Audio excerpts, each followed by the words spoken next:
2 people are dead after an incident at a Rockford apartment complex. Police are calling the case a murder-suicide. Plus, a local company helps a Winnebago man walk again. The prosthetic, that's a first for the area. And a state line company works to bring international trade to the region. Administrators say their services are all about providing cheaper shipping. Live from WTVO 17, this is Eyewitness News at 5. Good evening, I'm Mimi Murphy. Eric Wilson will join us in just a few minutes. We now know the name of the woman killed after what police are calling a murder-suicide at a Rockford apartment complex. This happened last night around 8:30. Winnebago County Sheriff's deputies were called to Collier Garden Apartments. That's on Searles Avenue. Deputies found Jessica Young Thomas with multiple gunshot wounds. She was taken to a hospital where she later died. Police say they also found a 24-year-old man with what appeared to be a self-inflicted gunshot wound. The Winnebago County Sheriff's Office is still investigating. The girlfriend of the man suspected of a killing spree in Joliet is facing jail time. Kylie Singleton appeared in a Will County courthouse this morning in handcuffs. She's charged with obstructing justice. Police say she misled officers when they questioned her about her boyfriend, Romeo Nance, claiming she did not know her boyfriend's phone number. She faces up to 6 years in prison if convicted. A Winnebago man is able to walk again thanks to a local company. It's all due to a prosthetic that's a first of its kind to be made in the state line. Drea Baroni learned more about the new technology helping amputees. Drea? Yeah, Mimi, this afternoon I stopped by Northern Prosthetics and Orthopedics. It's a facility that's been in the state line for over 50 years. As technology's evolved, they have too, providing their patients with the most up-to-date care. Now, one of their patients, Kendall Ford, is the first out of the facility, and they say the entire Rockford area to receive a 3D printed prosthetic. Our goal is to help people in and around Rockford to have access to the best technology that's out there in the world. So, it should be as easily accessible as somebody in Germany, somebody in Chicago, somebody in New York has. He says using this technology speeds up the recovery process, even making it possible to get people their prosthetics just hours after their first visit. I'll have more on how it all works, and we'll hear from the patient receiving this a little later at 6. Mimi? All right, thanks, Drea. The U.S. Department of Education is investigating accusations of antisemitism on Northwestern University's campus sparked by the war in Gaza. The department's looking into the university's compliance with the Civil Rights Act.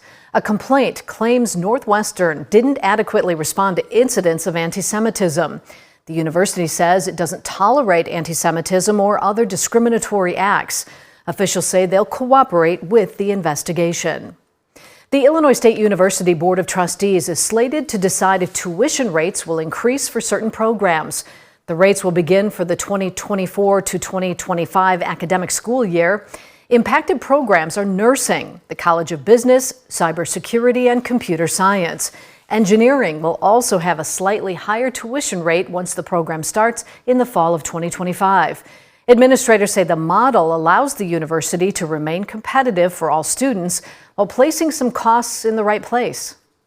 Differential tuition is a way of putting the costs in the program with which they're aligned, right? So the sociology major pays for what they need, and then the engineering student pays a little bit more because there are additional expenses associated with running an engineering program. If approved, the rates would only impact new students. A state initiative is awarding money to help grocery stores keep food fresh. Starting today, $3.5 million in grant funding is available for local grocers. The money comes from the Equipment Upgrade Program as part of the Illinois Grocery Initiative. These grants will help grocers improve refrigeration units, lighting, heating, and other systems for energy savings. Stores located in food insecure communities across the state will be given priority. A state-line business opens its doors to international trade. Capital Warehousing in Belvidere held an open house for its newly activated Foreign Trade Zone services. The FTZ program is a partnership between the company and the U.S. government. Shipments that arrive at the zone receive preferential treatment by not having to clear U.S. customs. The FTZ's administrator says their services should reduce travel times and costs. If companies are having significant imports and imports are having a big impact on their bottom line, the foreign trade zone is a tool that can help them to improve their cash flow by better managing their import process. The zone covers 11 counties throughout the state line, including Winnebago, Boone, Ogle, and Stevenson. The Federal Aviation Administration has cleared a plan for Boeing 737 MAX 9 planes to resume flying. It includes enhanced inspections where airlines are required to visually check bolts, guide tracks, fittings, and door plugs.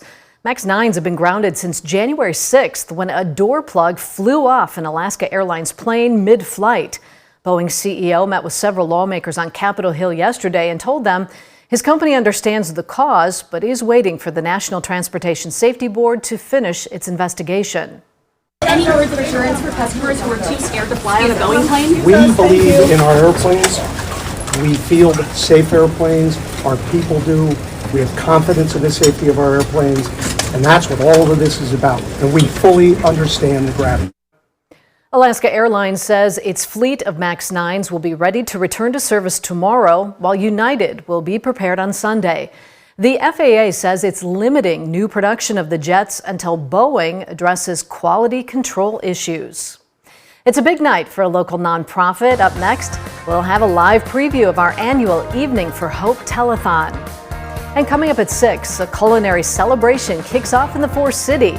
More than 50 restaurants are vying to be crowned the best in the region. Our temperature is still sitting in the upper 30s here, and they will remain that way throughout the rest of the next few days. But I'll let you know when we can expect to see some rain showers and some drops in those visibilities coming to the improvements coming up in just a few minutes. You're watching Eyewitness News, your home team with Eric Wilson, Mimi Murphy, Scott Leber, and meteorologist Jordan Wolf.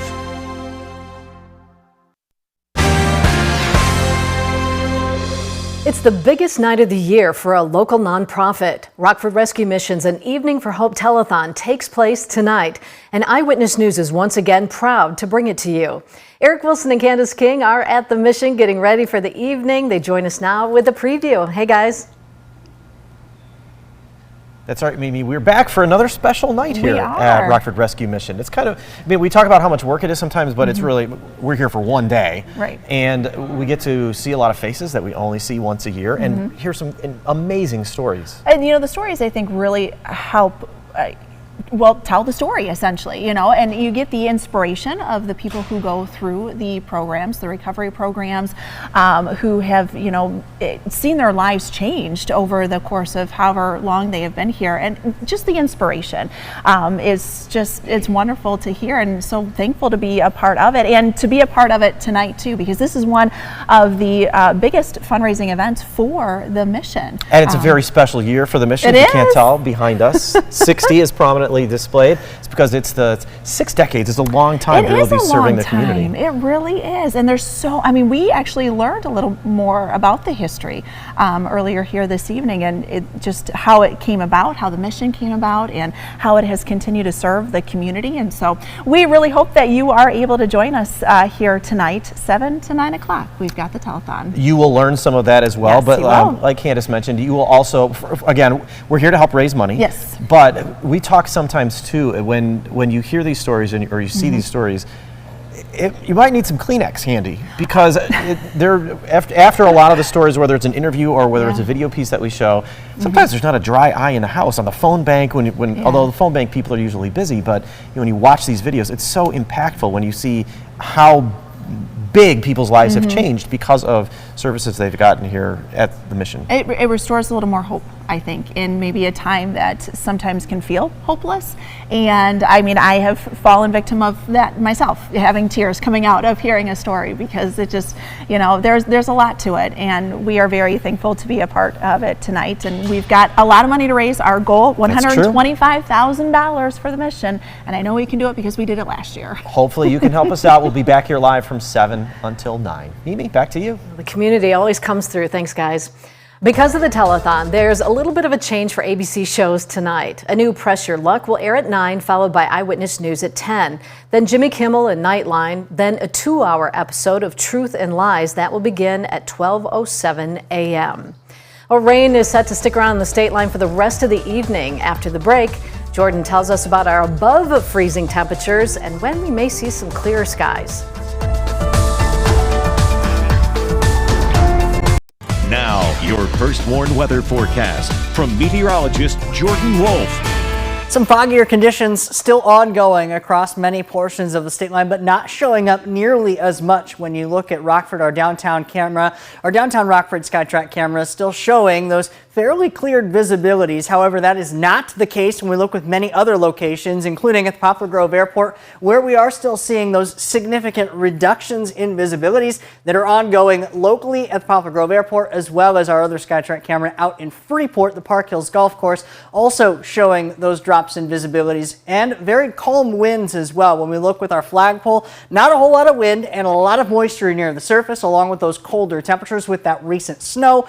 That is a perfect recipe for that fog to develop, and that has lowered those visibilities in many spots where we are under a mile of visibility out in Galena, Sterling, Rochelle, DeKalb, and in Monroe. Nearly zero visibility there, but 5 miles of visibility in Rockford and 4 in Janesville. They're not nearly as much lowered visibilities, but we are still under that dense fog advisory area wide that lasts for another hour or so, not quite an hour, but lasts until 6 o'clock tonight with visibility under a quarter of a mile. That is possible with some of these more dense fog locations, especially out in those open and more rural areas. That's where you're going to be seeing a lot more of that dense fog with that hazardous travel conditions as well. And all this being brought to us by a lot of that lingering low-level moisture. Many of our temperatures sitting in the mid-30s, along with our dew points either in the mid-30s, not too far away, or in the lower 30s. So those temperatures and dew points sitting very close to one another, leading to that high moisture content. And that's where we're going to continue to see additional rain showers, bringing more moisture our way. However, falling rain going to kind of wash away some of that fog and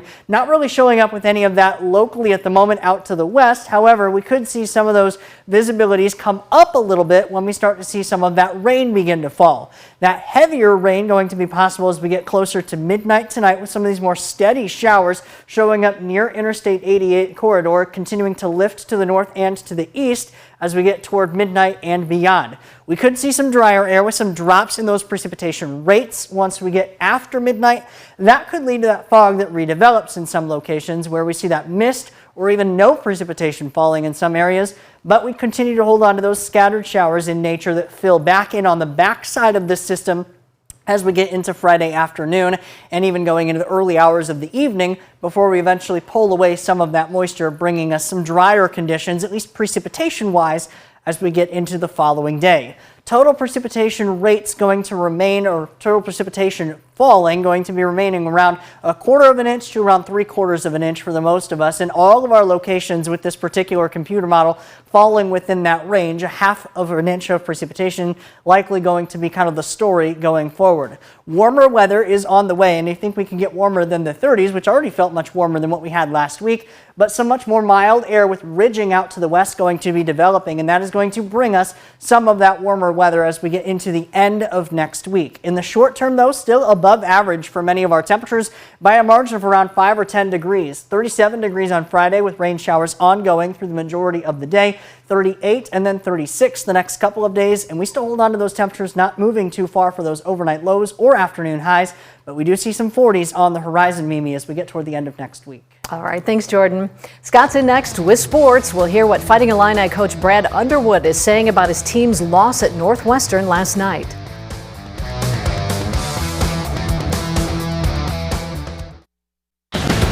Now sports with sports director Scott Lever. How does a basketball team go from crushing an opponent by 30 points only to lose to that same opponent just a few weeks later? Well, the Fighting Illini are trying to figure that out after they lost to Northwestern last night. The Illini beat the Wildcats by 30 points January 2nd at State Farm Center. Last night, though, they fell in overtime 96-91.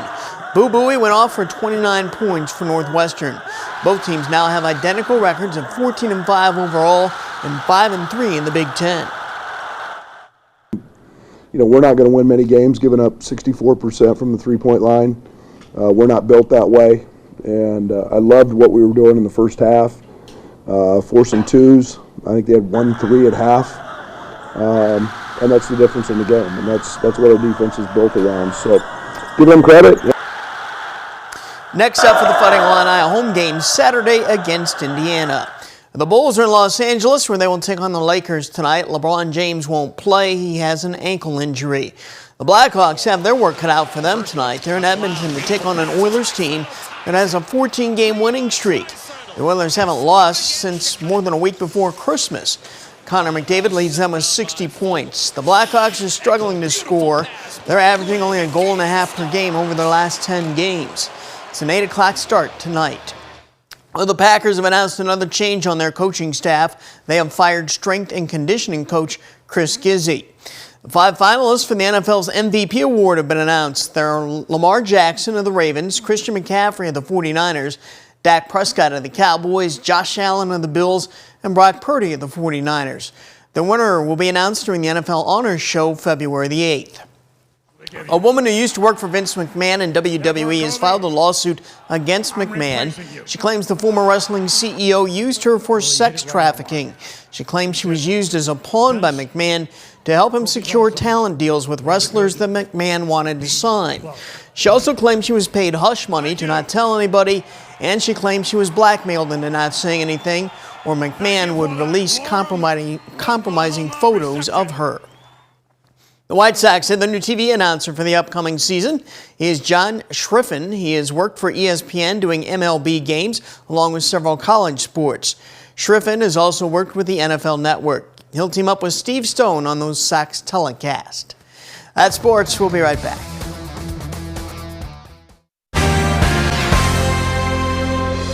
First one, interactive radar from Rockford Auto Glass and More showing some of the rain that is beginning to work its way into the area, mainly to the west of I-39 and south of Interstate 88 at the moment, but continuing to spread to the northeast over these next few hours. Steadier rain showers begin to work in as we get closer toward midnight. Temperatures not falling all that far.